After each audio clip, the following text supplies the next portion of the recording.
नेता र कार्यकर्ताहरूको तल्लो लेभलसम्म हाम्रो सम्पर्क हुने भनेर भन्नुभयो।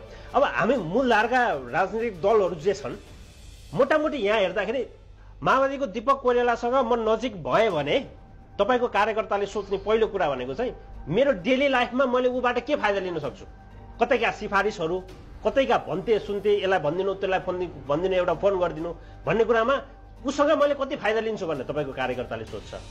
तपाईँले त्यो कार्यकर्ताले मलाई कति सहयोग गर्न सक्छ, भोलि चुनावमा कति सहयोग गर्न सक्छ, आजको मेरा दैनिकीहरूमा कति सहयोग गर्न सक्छ भन्ने हिसाबले तपाईँ सोच्नुहुन्छ।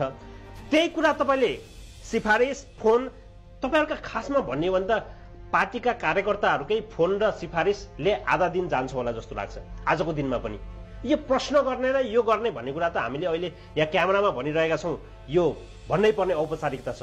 तर हामीले कस्तो तरिकाले पार्टीका नेता र कार्यकर्ताहरूको सम्बन्ध कस्तो किसिमको छ भन्ने कुरा त मूलधारका पार्टीहरूको त प्रश्न छ। तपाईँहरूको दैनिकी त आधा जति तपाईँका अहिले फोन अफ गरेर राख्नु भएको छ, फोन गर्ने दाइ त्यहाँ भनिदिनु पर्यो, यसलाई भनिदिनु पर्यो, मेरो जागिर मेरो सिफारिस यसैमा भुलिरहेको छु। सेम तपाईँले पनि उपल्लो लेभलसँग त्यसै नै बिताइरहनु भएको छ। सत्य हो र यो कुरा गलत हो।